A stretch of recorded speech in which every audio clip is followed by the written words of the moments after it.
Hello, and welcome to yet another episode of Undercooled, a materials education podcast.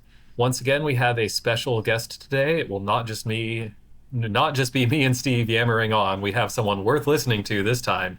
So, our guest for today is the one and only Chip Keough, who wears many hats, but today is coming to us from the position of the ASM Foundation. So, Chip, welcome. Thank you so much for coming today. Can we just start with introductions? Tell us about yourself a little bit, how you got an MSc, and what sort of career you've had with materials. Well, Tim and Steve, thanks for having me. I've become a devotee of the Undercooled podcast, and so I'm delighted to be here. And I have a bit of a funny story. I wanted to be an engineer from the time I was little.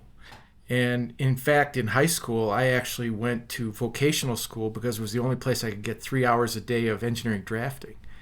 And people said, well, you're going to go to college, aren't you? You know, I said, yeah, but I can't get 3 hours of engineering drafting back at my high school. So I had that hybrid education. And I was going to be a mechanical engineer. My dad was an engineer. He was in the industrial furnace business, and I went off to the University of Michigan and started my coursework. And in the meantime, I fell in love and got married and started a family. So right out of the gate, I was a non-conventional student. Then I did a really stupid thing. I was working nights as a draftsman, millwright, welder, and a friend of mine over Labor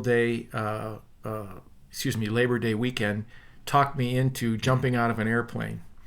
I jumped out of the airplane, proceeded to break my leg on my very first fall, and hobbled into the office on the Tuesday after the holiday weekend, and my father fired me. And he wasn't kidding. He was a tough love guy. He said, that was the stupidest thing. You've got a little baby, you've got all these responsibilities. So I had to go look for a job, and I quickly got a job on crutches at Sears, but that wasn't enough to pay the bills. So I hobbled in to East Engineering Building in those days, and somebody said, hey, there's this professor named Flynn up on the fourth floor who is hiring. And I hobbled up to the fourth floor and did a short interview with Dick Flynn, and he says, well, I'll tell you what, if you're willing to go and see the advisor and adjust your courses to go for both a degree in mechanical engineering and what was at the time metallurgical and materials engineering, I think I have a job for you. I said, when do I start? And I started the following week as the foundry tech. And the first time I saw molten metal poured, I was hooked. And that was all there was to it. And so I would say at that juncture, I became this much mechanical engineer and this much materials engineer in metallurgy. And so... but the two together have been my secret weapon. I can deal with the product guys, I can deal with the process guys, and it's been wonderful. But yeah, I had to go through that experience. I would have never been in material science and engineering had I not jumped out of an airplane and broke my leg. So that was a strange path. We all understand that path. If I was the son of an engineer involved in the heat treating industry, and I was not aware of that as a separate study, then we know it's hard to reach these kids who have no idea about materials or anything else. So that's my story, and I'm sticking to it. I graduated in '77 with degrees in both mechanical and materials and metallurgical engineering. And I was not asked, I was told to join ASM and the other technical societies in 1976, and I did, and I've been a member ever since. That's really funny. We interviewed Peg Jones last week, and she said the same thing. Yes, That I saw it. Dick Flynn said, no, that Bill Hosford put his glasses up over his eyes and says, "You will join ASM." Yeah, it wasn't a question of it was not an option. You joined. I will say this, another funny story, that we have these MMS luncheons, the Michigan Materials Society luncheons, every week at Michigan Today. As another way to make money, my wife prepared those meals. I was a commuter student from driving 40 minutes into school every day, and I would have the vat of chili or whatever it was on the floor in my car driving into Ann Arbor. That was one other way we did to make a little money on the side. So we provided those meals. So I have a long string of attachment to several things in the University of Michigan from back in those days. I never knew you were the professional chef for MMS. Just one more resume item in the No, deep lore that we're getting into. Give my wife credit for that. All I did was transport it. I just delivered it. She prepared it. But we'll downgrade you to courier then. Well, so after you left the university, I know you went into industry. What did that path look like, and how did you, go through your years in industry once you were building off of that degree that you got at U of M? At the 1977 Foundry Educational Foundation conference in Chicago, I met my first employer, General Motors. I graduated, and in January of '78, I went to work at the Pontiac Foundry, making gray iron blocks and cylinder heads for automobiles. And that's when I realized that the path for me was process engineering. And I'm a process engineer now who just happened to be a CEO along the way. And that's what I do. So I worked for General Motors for a couple years, and in a 100-year-old gray iron foundry, the phone rang, and it was at that time the Turbine Components division of TRW, and they were looking for a principal process engineer at their plant in Minerva, Ohio, which is now PCC Airfoil in Minerva.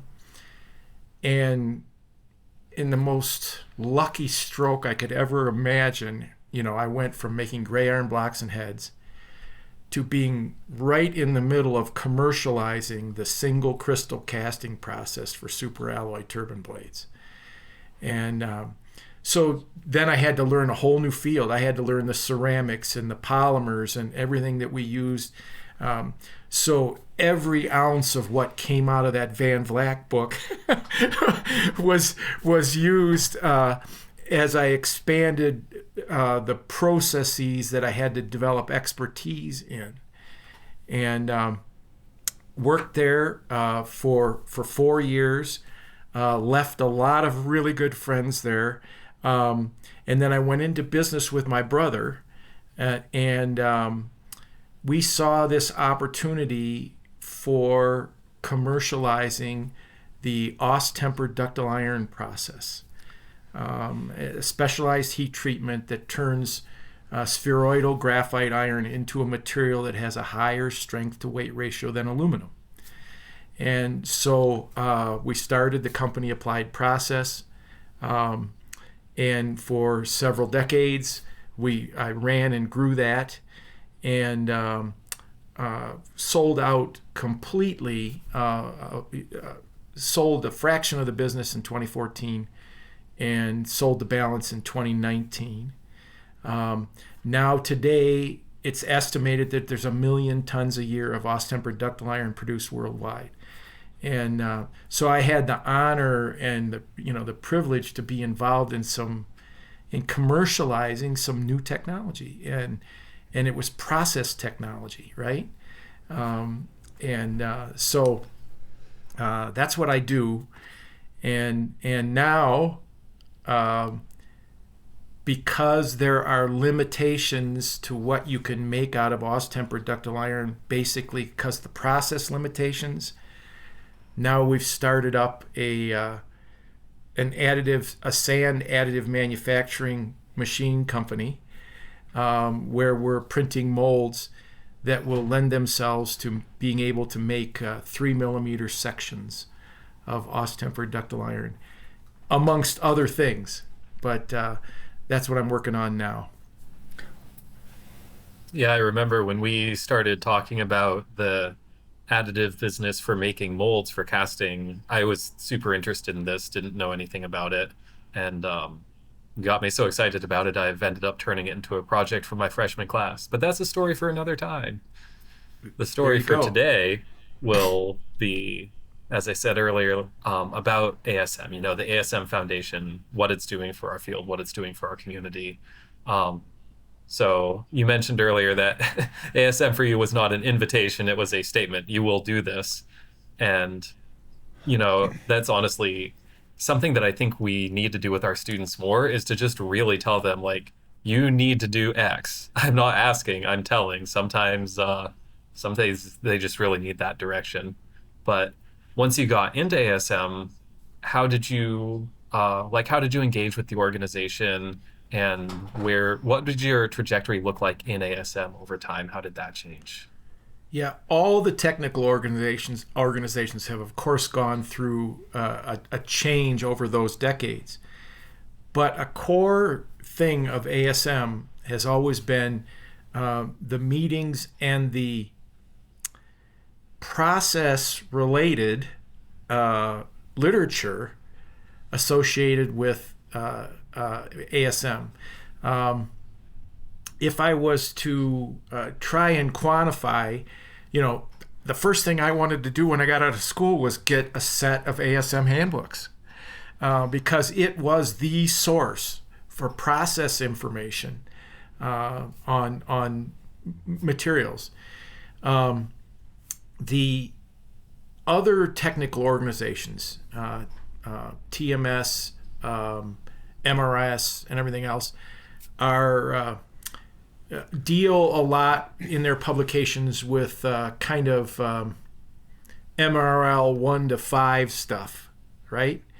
ASM deals with stuff 3 to 10, right? So if you want to look at some basic research and just trying to develop the basic I was at the America Makes conference here in Golden, Colorado, this week, and they're still trying to quantify different alloys in additive manufacturing and stuff like that. There's the processes are young and not well evolved. That's where ASM played a role, and then through the meetings and through the local chapter, I developed relationships with the pillars in the industry, right? And if I had a question about process, I could pick up the phone and I could call that expert, and over lunch, I could learn everything I needed to know to ask the right questions. And so ASM has continued to serve that role.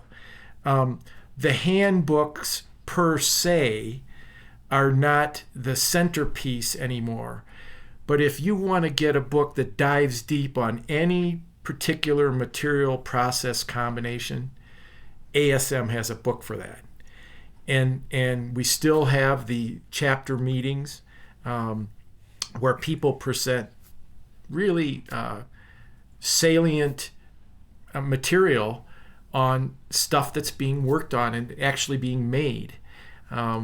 Now we do more meetings. For example, in the Detroit chapter, we do more meetings with AFS and ASM, American Foundry Society, and ASM International jointly, and that's very successful.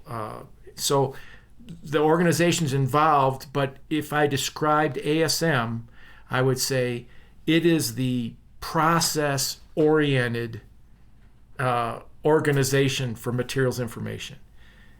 And by the way, TMS and ASM are very complementary to one another. TMS papers, more academic papers are published in TMS. More papers that are related to process and things actually being made are published in ASM journals. And ASM has the International Materials Review, the Journal of Failure Analysis, the Journal of Materials Engineering, the Journal of Phase Equilibria, the Journal of Thermal Spray Technology, metallography, microstructure and analysis, and the Shape, Memory, and Superplasticity Journal. So, those journals are people actually making stuff and publishing in those journals. And so I don't know if I quantified it properly, but that's the flavor of ASM. Oh, I think that's a great umbrella description of what the organization does. And since we have an audience, there's more than two people who listen to the podcast now, which is exciting. And we know that there are students out there who do check in occasionally, and there's also, professionals. There's certainly faculty who listen as well. What a student might get out of an ASM membership is very different than what, a mid-career associate professor might get out of an ASM membership.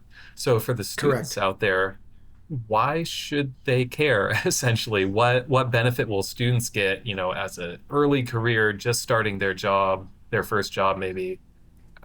Why is it a good idea for them to join ASM? Well, if you kind of divide it into research, product, and process, okay, by the time a student is a senior, maybe even a junior, they might have an idea whether they want to be in the design community designing product, whether they want to be in research, or whether they want to go solve problems. Okay? I would say that, for example, mechanical engineers who want to design automotive components, they're going to be in SAE, and they're going to be in the ASME, okay? They're not going to join ASM. But materials people who feel inclined towards the process things, want to go solve problems, and work on an array of materials and everything else. ASM is a good channel for that. People who want to work on product, there are other, design related things that are more specific, become the world's expert on this product. That's another angle. But for that group, for the maker group, by and large, the ASM caters to and those if I'm people. not wrong, I think that ASM, TMS, and ACERS have the Materials Advantage program. Right. And so they don't need to really choose. They can just become part of that Materials Advantage. Right. But the tough thing for all of those organizations is the bridge when they graduate, right? Because at that point they're making a choice. They're no longer going to be a material advantage with all these things in here. They either have to join one or numerous societies there, and it's hard. It's hard to bridge that. All the societies have a problem with that,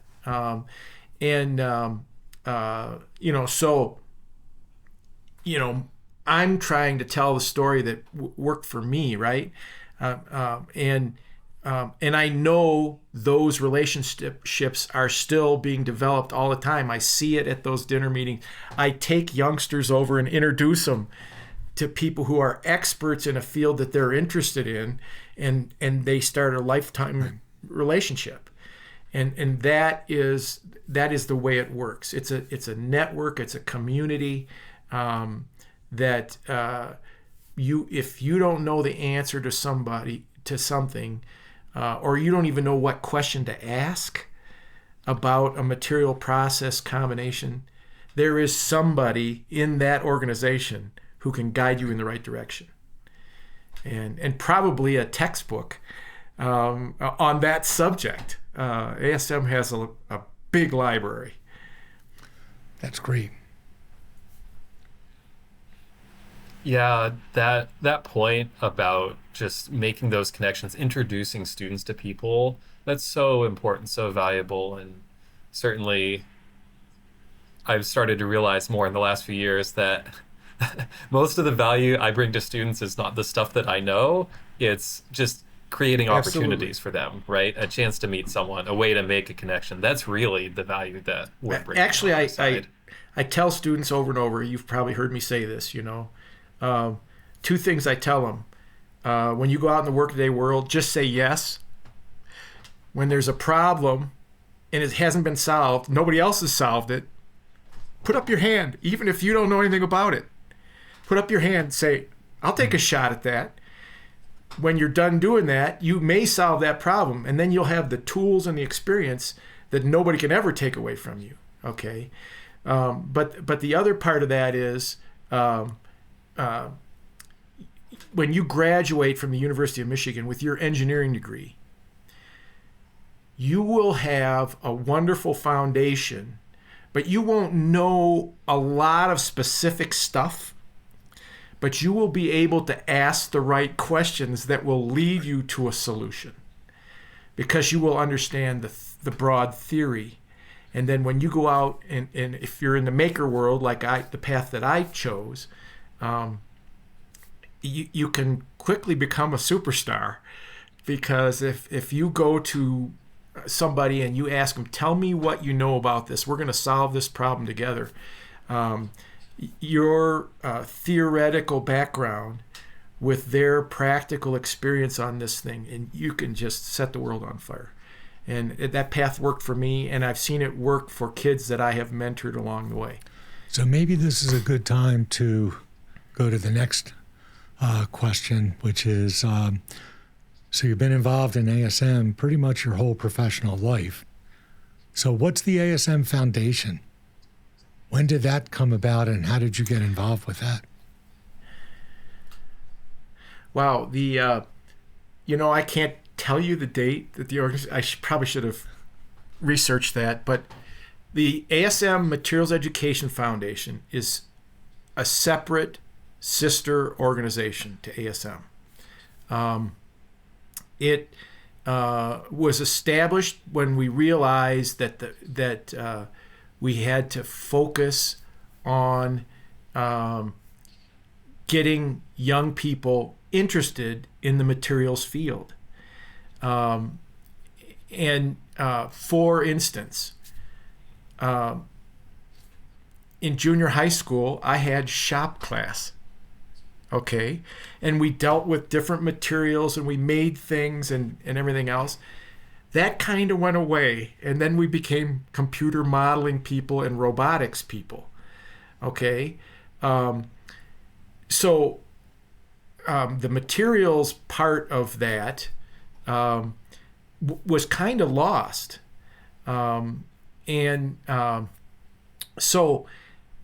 anyway, the organization was formed, and it was formed initially around having student camps where we had students in there, and we had these great hands-on experiments. And if you ever are able to go to see the final presentation at an Eisenman camp at ASM, which still goes on, it's pretty awesome. I mean, these kids get pretty deep in stuff, and some of the research that they do on that week that they're there at the camp is amazing. But what we found out was we were spending a lot of resources to get to a small amount of kids.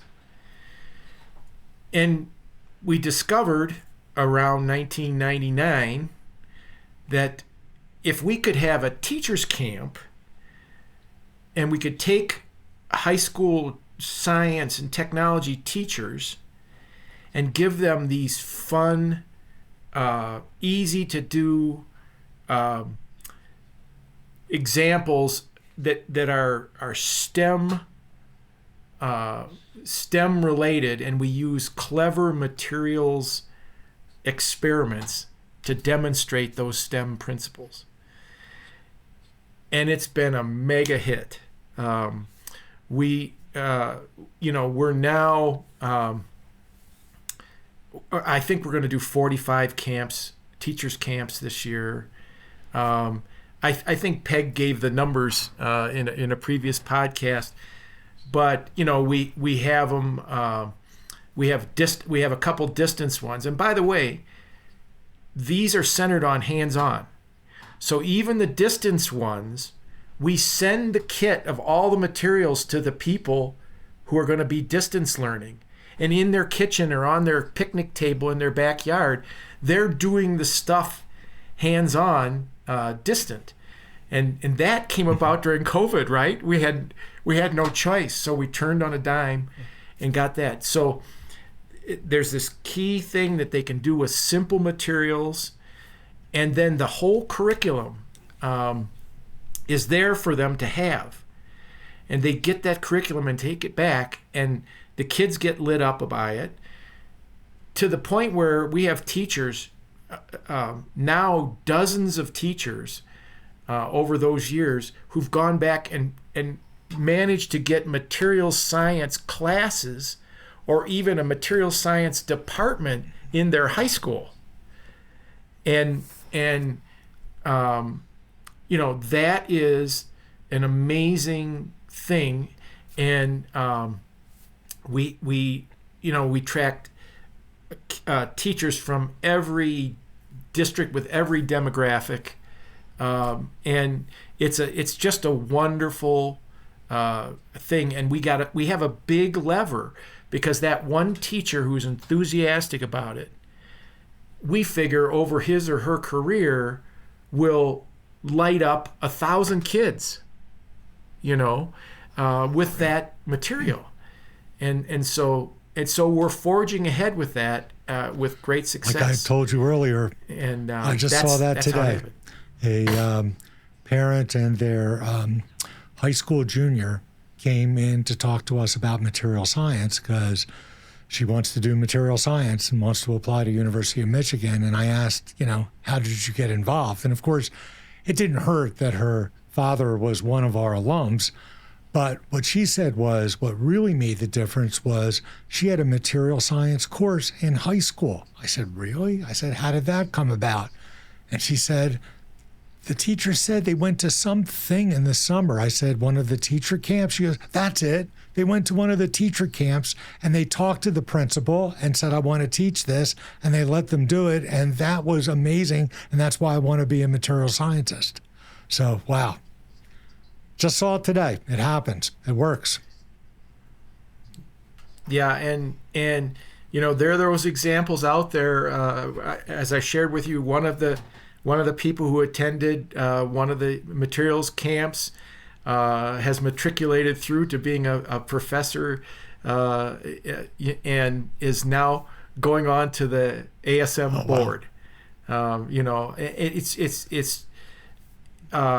It's just fantastic, and we're behind it. We have a strong financial basis for the foundation.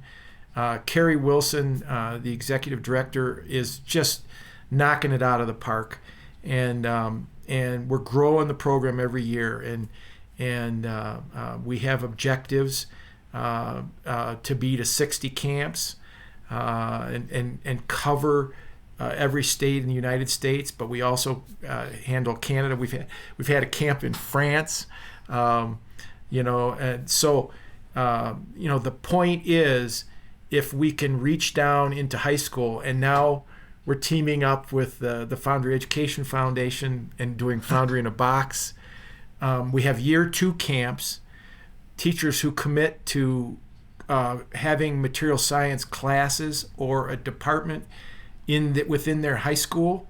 They come back for a year 2 camp, and we give them a little higher level experimental stuff. And so we're going to reach further down the line, and we're going to continue to leverage teachers and their enthusiasm for the materials as a tool to reach more students. Because as we know, we're competing with computer science and engineering. We're competing with all these things. Kids don't know about the materials field. And once they realize that there's a whole field out there and everything is made of stuff, and that there are engineers who have to deal with the stuff, have to create the stuff, have to process the stuff. Once they realize that there's a field that specifically handles that, then they get excited.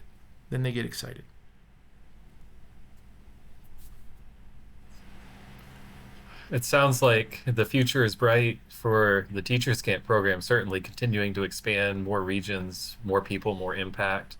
If anyone out there wants to get involved with this, if someone wants to connect with outreach opportunities through the ASM Foundation, or if they want to participate in the Teachers Camps in some way, how does somebody get connected with that? How could someone get started to help make this happen? asmfoundation.org.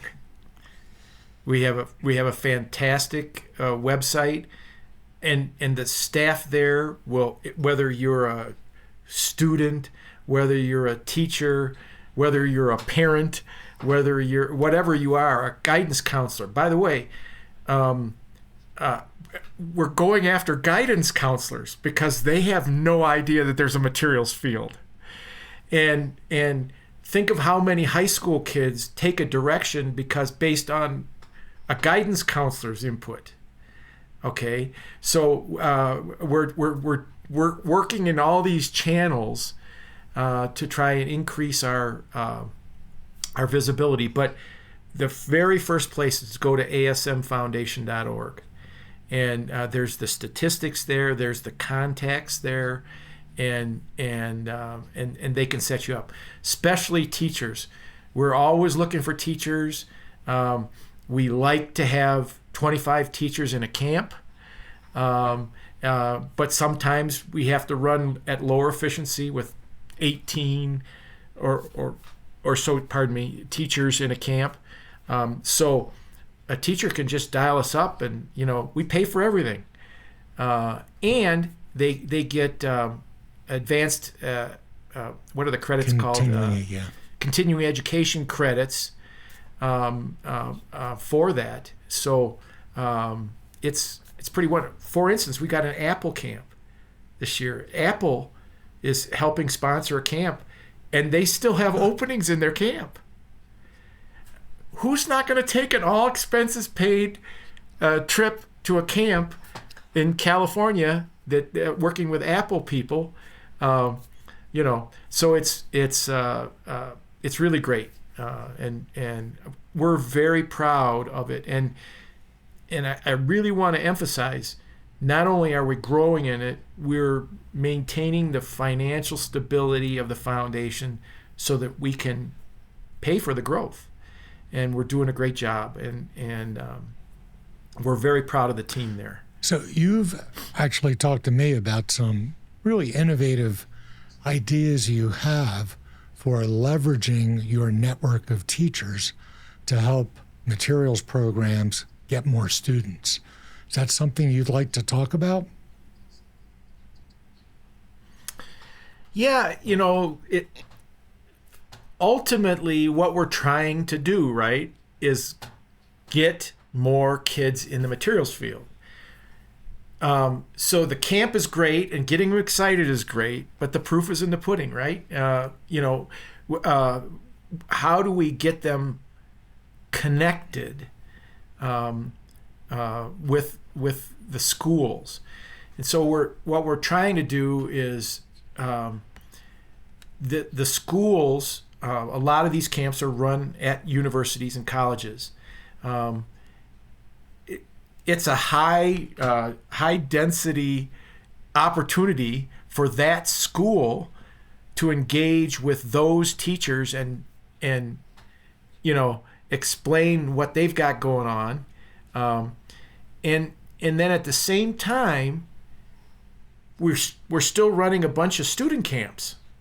Okay, so those teachers recommending kids go to student camps that are run places. So we're trying to make that connection between the student camps, the teacher camps, and the organization and the sponsors of the various camps.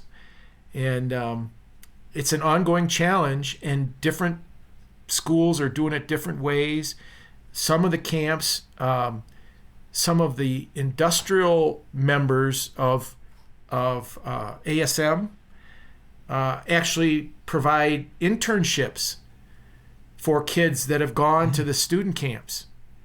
They say, if you've been to an ASM student camp, we'll give you a job in the summer as an intern working in a materials company. And that's having traction.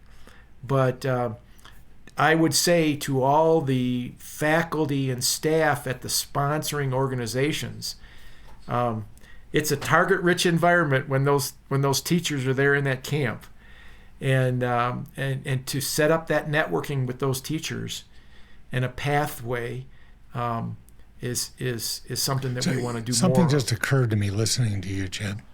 Pardon me. This summer, Tim and I are on the organizing committee for the North American Materials Education Symposium that's going to be in Ann Arbor. And as you know, that came from Mike Ashby, Mike knows a lot about process engineering and certainly material selection. And we have Mark on our board. That's right, now. Mark Fry. 2 years ago at Carnegie Mellon, Carrie actually came and gave a talk about all the teachers' camps. But I wonder, would ASM Foundation maybe partner with us? We're a pretty inexpensive conference to go to. Could we have a poster session where we bring some of the high school teachers to come to the conference and present how they've implemented their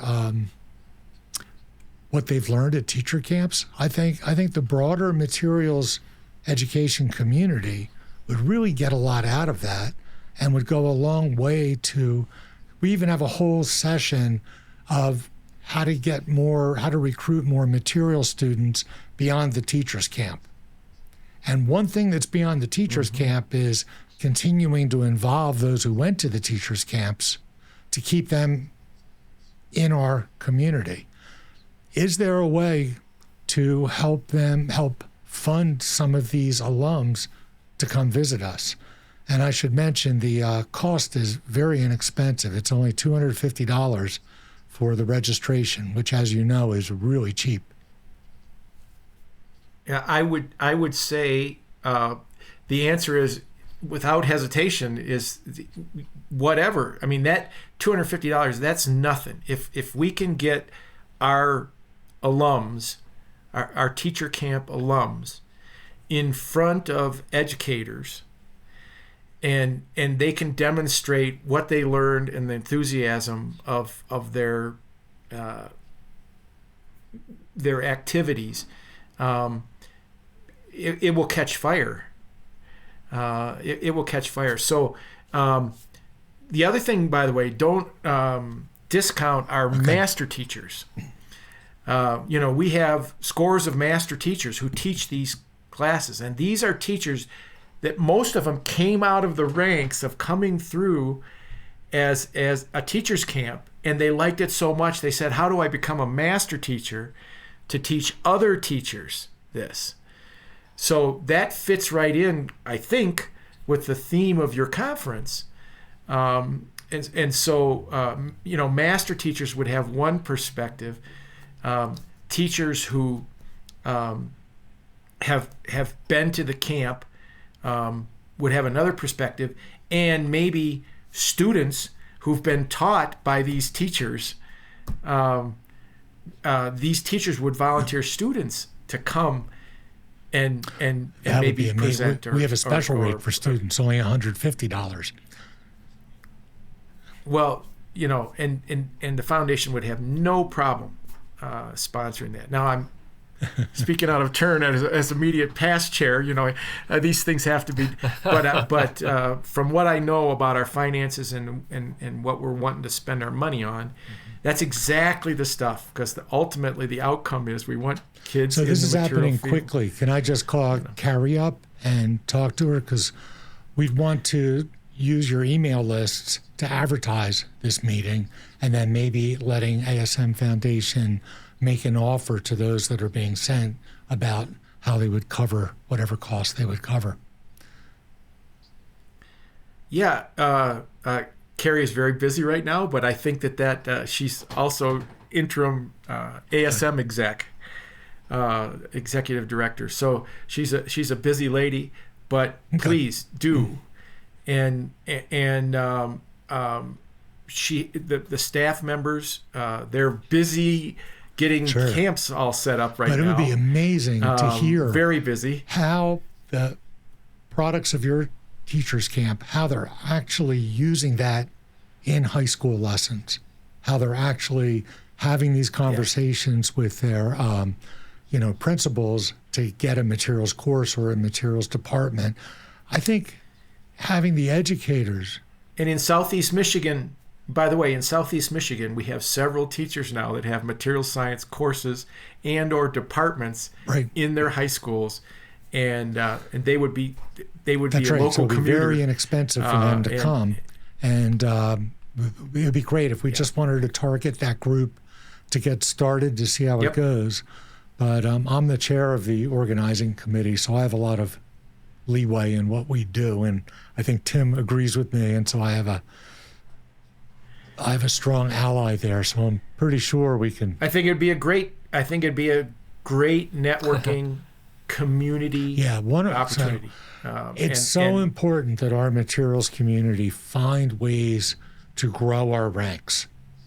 That's been a problem for decades, and we need to do a better job.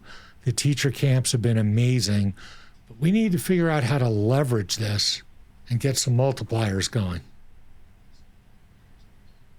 That's what we're trying to do. There's another really important aspect to this idea of bringing our ASM Teachers Camp teachers to the Education Symposium, which is that I'm not quite sure the right way to say this, but some faculty are maybe a little out of touch with students. And from the recruiting point of view, a lot of us, especially who have been career academics in higher education, just don't know what's interesting or meaningful to a high school student anymore. Like, I have no idea what a 16-year-old is interested in, but I know who does know, and that's the 16-year-old's teacher. So if we can get these ASM teachers to the symposium to talk with faculty about how to actually engage high school students effectively, that would be a phenomenal opportunity for us to improve our recruiting. I can picture a couple faces of personalities amongst that community right now who would just light it up. So please call Carrie and do that. And hopefully you can come back to Ann Arbor and visit us. It's August, I think, 7th and 8th. Is that right, Tim? It's a Wednesday and Thursday. And I think that's we'll right. be putting the link in the show notes to our webpage. But, we're soliciting oral contributions as well as poster contributions. But I could see us organizing a whole poster session for, teachers and students who had been involved or inspired somehow by the teachers' camps. What a great theme to add to our conference. And also, I got to thank you, Chip, because your original story that'd be that wonderful. you talked about at the beginning of the talk, how inspired you were by pouring metal.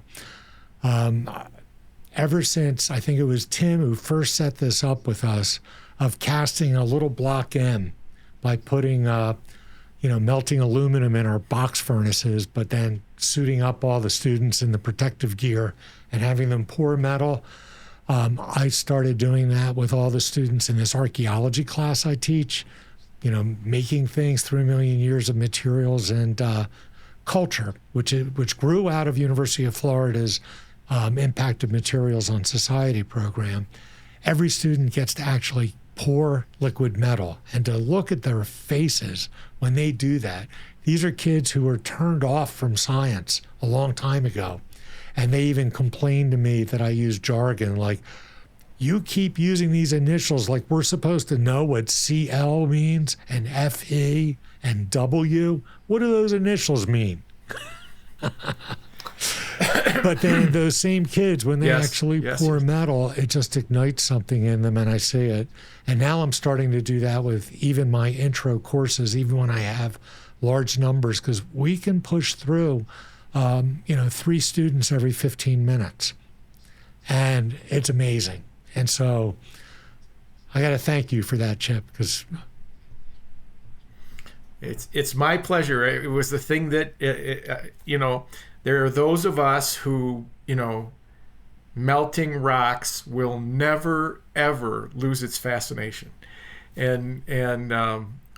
So, it's a hook. I mean, everything from art to R&D, right? Everything that's made of metal starts as a casting. I say this over and over and over again.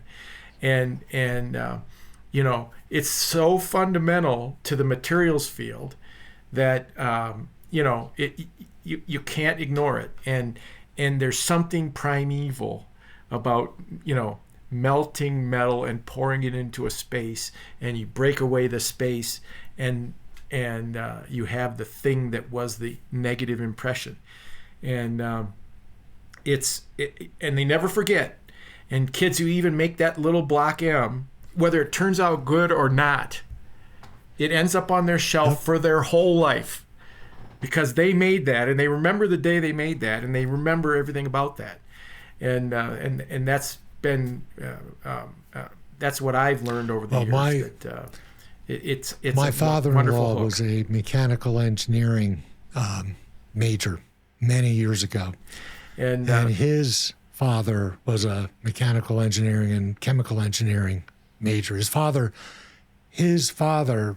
worked at Erie Foundry, and we have his casting that he made, in Dick Flynn's shop up on the 4th floor. It's a brass or a bronze casting of the seal of the University of Michigan. And that's on our wall now because my wife got it when my father-in-law died. So it's something special. And by the way, that pattern had an error date on it. It had 1837. It had 1837. If you look, is it 1837 on the one you have? I'll send you a picture of it. Still into the 70s, they were saying 1837, and then they went back and went all the way back to Detroit. They changed the date. And put in 18. So I have one. I'm still moving in here in Colorado Springs, so I don't know where my bronze is, but I've got one with 1837. So you're right. It lasts for more than a lifetime. Yeah. So, those of us who are excited about the materials field, we need to use every tool at our disposal to introduce kids to it, because everything's made of stuff. And that stuff is all engineered. It's all processed. It all has to be controlled and safe and all those things.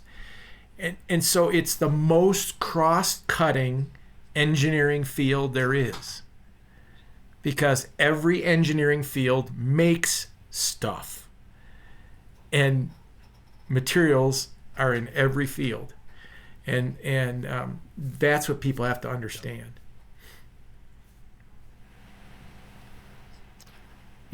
This would be the perfect time to pivot to talking about the Foundry Educational Foundation, as we've been talking about casting and about pouring metal and the excitement with that. But instead, I'm going to rain on the parade and say we're already over time, because it's been such a great rich conversation, and we're having these ideas in real time of, oh, we could do this, we could do this. So, being the one in charge of the clock today, I do have one final question, which is always the final question. Chip, you've got an audience at your fingertips here. Anything you want to put out there, anything you want to advertise, promote, preach, this is your chance to Field. just tell the audience anything you want them to hear.